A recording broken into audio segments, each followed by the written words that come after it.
Very good morning to all of you. +1 commerce section के accountancy subject की इस online class में आपका स्वागत है। Today we will discuss accounting terminology, लेखांकन शब्दावली। किसी भी विषय को समझने के लिए उस विषय के व्याकरण की जानकारी होना बहुत आवश्यक है। जिस तरह हिंदी विषय के स्वर और व्यंजन पता होने चाहिए, उसी प्रकार लेखांकन विषय को समझने के लिए इसकी शब्दावली का ज्ञान होना बहुत जरूरी है। आज इस लेखांकन शब्दावली के अंतर्गत हम व्यवसायिक लेन देन, बिजनेस ट्रांजैक्शन, व्यवसायिक संपत्तियां, बिजनेस एसेट्स, व्यवसायिक दायित्व, लायबिलिटीज के बारे में पढ़ेंगे। So let we start. The first accounting terminology is व्यवसायिक लेन देन, बिजनेस ट्रांजैक्शन।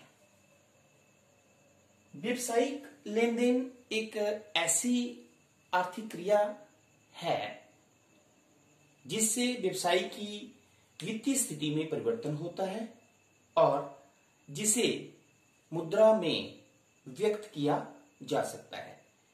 ऐसा कोई भी लेन देन व्यवसायिक लेन देन कहलाता है जिसे मुद्रा में व्यक्त किया जाता है और जिससे व्यवसाय की वित्तीय स्थिति अर्थात उसकी संपत्तियां, उसकी दायित्व और उसकी पूंजी में परिवर्तन होता है। जैसे माल को बेचना, नगद माल बेचना, उधार माल बेचना, नगद माल खरीदना, इससे व्यवसाय की संपत्तियों, दायित्व और पूंजी में परिवर्तन होता है और इसे मुद्रा में भी व्यक्त किया जा सकता है। इसलिए कोई भी ऐसी आर्थिक क्रिया जो व्यवसाय में होती है जिसे मुद्रा में व्यक्त किया जा सकता है और जिससे व्यवसाय की वित्तीय स्थिति में परिवर्तन आता है, उसे व्यवसायिक लेन देन कहा जाता है। दूसरी अकाउंटिंग टर्मिनोलॉजी है एसेट्स, संपत्तियां। एसेट्स, संपत्तियां। So first of all you must know what is the meaning of assets. संपत्तियां होती क्या है? संपत्तियां किसी भी व्यवसाय की वे मूल्यवान वस्तुएं होती हैं जिन पर व्यवसाय का स्वामित्व होता है, उसका नियंत्रण होता है और जो व्यवसाय को चलाने में सहायक होती हैं। वे सभी मूल्यवान वस्तुएं जिन पर व्यवसाय का स्वामित्व, व्यवसाय जिसका स्वामी होता है, जिस पर व्यवसाय का नियंत्रण होता है और जो व्यवसाय को चलाने में सहायक होती हैं, व्यवसायिक संपत्तियां कहलाती हैं। Assets are those valuable things which are controlled or owned by the business firm. उन्हें हम व्यवसायिक संपत्तियां कहते हैं। व्यवसायिक संपत्तियों को मुख्यतः 4 भागों में बांटा गया है। नंबर 1 फिक्स्ड एसेट्स, स्थायी संपत्तियां। नंबर 2 करंट एसेट्स, जिन्हें चालू संपत्तियां कहते हैं। नंबर 3 नॉमिनल, जिन्हें नाम मात्र की संपत्तियां कहते हैं। देन नंबर 4 इज क्षयी संपत्तियां, जिन्हें हम वेस्टिंग एसेट्स कहते हैं। अब एक व्यवसाय का बहुत सी मूल्यवान वस्तुओं पर नियंत्रण होता है और जो बहुत सी मूल्यवान वस्तुएं व्यवसाय को चलाने में सहायक होती हैं, जिसके अंतर्गत फर्स्ट इज फिक्स्ड एसेट्स, स्थायी संपत्तियां। ऐसी मूल्यवान वस्तुएं जो व्यवसाय को लंबे समय तक चलाने के लिए खरीदी जाती हैं, अर्थात ऐसी संपत्तियां जिन्हें पुनः विक्रय के लिए नहीं खरीदा जाता।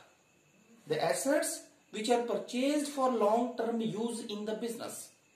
ऐसी संपत्तियां ऐसी मूल्यवान वस्तुएं जो व्यवसाय को लंबे समय तक चलाने के लिए खरीदी जाती हैं, उन्हें हम स्थायी संपत्तियां कहते हैं, जिसके अंतर्गत हमारे पास है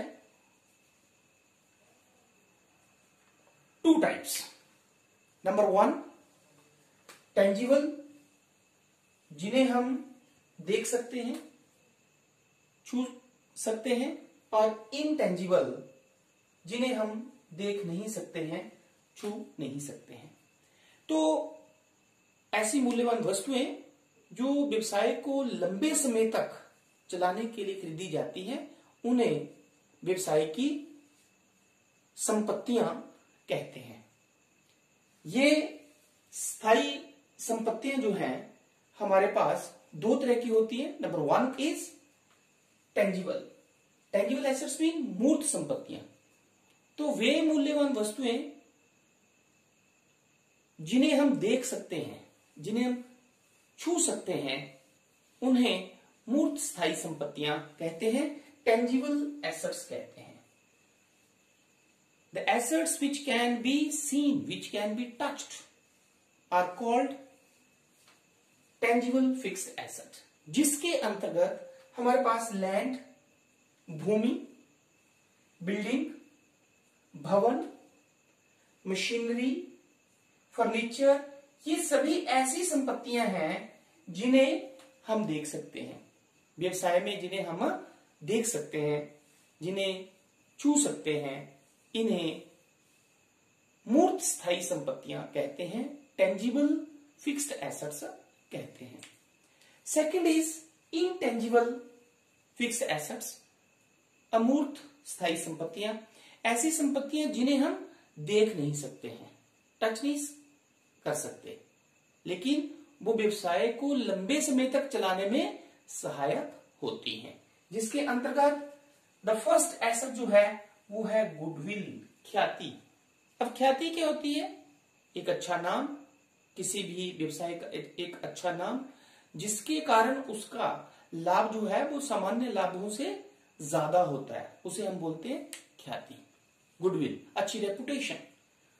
2 शॉप्स होती हैं, दोनों सेम थिंग्स की होती हैं, एक ही जैसी दोनों में चीजें होती हैं, लेकिन एक शॉप में लोग ज्यादा जाते हैं, एक शॉप में लोग कम जाते हैं। वो क्यों? क्योंकि जिस शॉप में लोग ज्यादा जाते हैं, इसका मतलब क्या हुआ, है तो गुड्स एक जैसी, लेकिन उसमें जो है वो क्वालिटी ज्यादा होगी, उसका बिहेवियर अच्छा होगा, तो इसे हम बोलते हैं ख्याति। नंबर 2 इज ट्रेडमार्क, कोई भी ऐसा विशेष चिन्ह जिसके द्वारा किसी व्यवसाय के उत्पाद को दूसरे व्यवसाय के उत्पाद से अलग किया जाता है, उसे ट्रेडमार्क कहते हैं। तो ये भी एक इनटेंजिबल एसेट्स होती है। Second type of asset is we have current assets, चालू संपत्तियां, करंट एसेट्स, ऐसी संपत्तियां जो पुनः विक्रय के लिए खरीदी जाती है, अर्थात ऐसी संपत्तियां जिन्हें 1 वर्ष की अवधि के अंदर रोकड़ में परिवर्तित किया जा सकता है। The assets which can B convertible into cash with in 1 year, उन्हें हम चालू संपत्तियां कहते हैं, जिसके अंतर्गत हमारे पास कैश इन हैंड, जो भी हमारी पॉकेट में, हमारे हाथ में रोकड़ होता है, उसे हम कैश इन हैंड बोलते हैं। कैश एट बैंक, जो भी बैंक में हमारा पैसा होता है, उसे कैश एट बैंक बोलते हैं। बिल्स रिसीवेबल, प्राप्य विपत्र। डेटर्स, ऐसे व्यक्ति जिनको उधार माल बेचा गया है, उन्हें डेटर्स बोलते हैं, देनदार कहते हैं। स्टॉक, जो भी हमारे पास अनबिका हुआ माल बच जाता है, उसे हम स्टॉक कहते हैं। तो ये सारी ऐसी संपत्तियां हैं जो पुनः बेचने के लिए खरीदी जाती हैं, अर्थात ऐसी संपत्तियां जिन्हें 1 वर्ष की अवधि के अंदर जो है रोकड़ में परिवर्तित किया जा सकता है। Third one is nominal assets, नाम मात्र की संपत्तियां, ऐसी संपत्तियां जिनका कोई वास्तविक मूल्य नहीं होता है, जिन्हें तकनीकी आधार पर लेखा पुस्तकों में लिखा जाता है, इन्हें शीघ्रता से रोकड़ में परिवर्तित नहीं किया जा सकता है। अब ये कौन कौन सी होती है? नंबर 1 प्रारंभिक व्यय, प्रिलिमिनरी एक्सपेंसेस, किसी भी व्यवसाय को शुरू करने से पहले जो खर्चे किए जाते हैं उन्हें बोलते हैं प्रारंभिक व्यय। अंडरराइटिंग कमीशन, अभिगोपन कमीशन, जब भी अंशों में पैसा जो है वो लगाया जाता है तो जिस व्यक्ति, जिसे हम एजेंट बोलते हैं, जिस व्यक्ति के माध्यम से जो है वो पैसा अंशों में लगाया जाता है उसे जो कमीशन दिया जाता है उसे बोलते हैं अंडरराइटर कमीशन, अंडरराइटिंग कमीशन। तो वो भी एक जो है वो नाम मात्र संपत्ति होती है। Then third is debit balance of profit and loss, जो लाभ हानि खाता बनाते हैं उसका जो हानि जो डेबिट बैलेंस होता है उसे भी जो है वो नाम मात्र की संपत्ति कहा जाता है। देन वेस्टिंग एसेट्स, क्षयी संपत्तियां, ऐसी संपत्तियां जो समय बीतने के साथ साथ या जो लगातार प्रयोग करने के साथ साथ जिनका मूल्य जो है वो कम हो जाता है। व्यवसाय में ऐसी संपत्तियां भी होती हैं तो उन्हें हम क्षयी संपत्तियां कहते हैं, जिनके अंतर्गत the first is mines, coal mines होती हैं जो, ठीक है, कोयले की खानें जो होती हैं, तो जैसे जैसे कोयला निकालते जाते हैं उसमें से उसकी वैल्यू कम होती जाती है। ऑयल वेल्स, तेल के कुएं, जैसे जैसे तेल निकालते जाते हैं ऑयल वेल्स की वैल्यू कम होती जाती है। देन लीज पे जो संपत्तियां होती है, पट्टे पर कोई भी संपत्ति, पट्टे का मतलब होता है किसी दूसरी संपत्ति को यूज करने के लिए लेना, ठीक है, तो उसे भी हम जो है वो एसेट्स कहते हैं। तो ये जो एसेट्स हैं इन्हें हम जो है वो वेस्टिंग एसेट्स कहते हैं। So these are the main 4 types of the assets जिन्हें हम संपत्तियां कहते हैं। ये मूल्यवान वस्तुएं हैं जो व्यवसाय को चलाने में सहायक होती हैं। Now we will discuss the third accounting terminology which is very important. It is we have liability, दायित्व। कोई भी राशि जो व्यवसाय द्वारा अन्य पक्षकारों को, व्यवसाय के स्वामी के अतिरिक्त अन्य पक्षकारों को देनी होती है उसे व्यवसाय का दायित्व कहा जाता है। Liability is the amount which the firm has to pay to other। ये वो अमाउंट होता है जो फर्म को या बिजनेस फर्म को या व्यवसाय को दूसरों को देना होता है, उसे हम कहते हैं व्यवसाय का दायित्व, लायबिलिटी। जो कोई भी अमाउंट या राशि व्यवसाय ने अन्य पक्षकारों को देनी होती है उसे जो है वो व्यवसाय का दायित्व कहा जाता है। अब ये दायित्व मुख्यतः 3 तरह का होता है। The first is fix liability, स्थायी दायित्व। तो ऐसी कोई भी राशि जो एक फर्म द्वारा, व्यवसायिक फर्म द्वारा लंबे समय के मींस 1 वर्ष की अवधि के बाद देनी होती है, ठीक है, उसे हम स्थायी दायित्व कहते हैं। The liability which is payable after 1 year, उसे हम स्थायी दायित्व कहते हैं। अब वो कौन सी राशि होती है? जैसे किसी भी व्यवसाय ने बैंक से लोन लिया है लंबे समय के लिए व्यवसाय को चलाने के लिए, तो वो लोन जो है वो व्यवसाय की स्थायी दायित्व है। डिवेंचर्स, ऋण पत्र भी जनता से जो है वो पैसा लेने का एक माध्यम होता है, तो ये भी लंबे समय के लिए ऋण जो जनता से लिया जाता है ऋण पत्र के माध्यम से, तो इसे भी स्थायी दायित्व कहा जाता है। देन करंट लायबिलिटी, ऐसा दायित्व, ऐसी कोई भी राशि जो व्यवसाय द्वारा 1 वर्ष की अवधि के अंदर देनी होती है। The amount which is payable to other within 1 year is called current liability। चालू दायित्व वह दायित्व होता है जो व्यवसाय द्वारा 1 वर्ष की अवधि के अंदर दूसरों को देना होता है। और इसके अंतर्गत कौन कौन सी लायबिलिटीज आती हैं? क्रेडिटर्स, लेनदार। लेनदार वह व्यक्ति होता है जिससे व्यवसाय जो है वो उधार माल खरीदता है, तो इसका मतलब उसे 1 वर्ष की अवधि के अंदर ही पैसे देने होते हैं, ठीक है, तो लेनदार। देन बिल्स पेबल, ये भी जब हम उधार माल खरीदते हैं तभी बिल्स जो है वो बिल्स के रूप में हमें एक्सेप्टेंस मिलती है, तो बिल्स पेबल भी हमारे पास जो है वो करंट लायबिलिटीज होती है।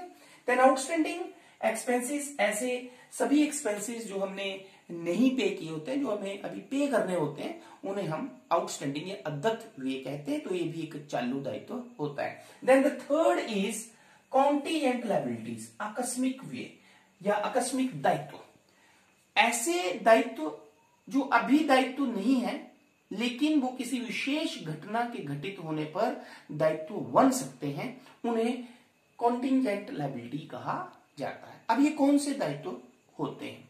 जैसे case pending in the court for any liability, अगर कोई मुकदमा आपका व्यवसाय के विरुद्ध कोई मुकदमा चला हुआ है न्यायालय में, तो वो अभी क्योंकि उसका जो है वो फैसला नहीं हुआ है, तो वो मुकदमा आपके फेवर में भी हो सकता है, तो वो एसेट बन जाती है। अगर फेवर में नहीं होता है तो वो आपकी लायबिलिटी बन जाती है, तो उसे हम उनमें की case pending in the court. Secondly, guarantee given on the loan, जब भी कोई व्यक्ति लोन लेता है तो उसका जो गारंटर होता है, जो ये गारंटी देता है कि ये लोन वापिस कर देगा, तो वो जो गारंटी होती है वो तब तक कॉन्टीजेंट लायबिलिटी बनी रहती है जब तक वो लोन वापिस नहीं होता है। तो इस तरह से जो है वो ये कॉन्टीजेंट लायबिलिटी आकस्मिक दायित्व होते हैं। तो today we have discussed only 3 accounting terminology. Number 1 is business transaction क्या होती है, एसेट्स क्या होती है, देन लायबिलिटीज क्या होती है। तो आई होप कि ये कंसेप्ट आपको समझ में आ गया होगा। Thank you very much.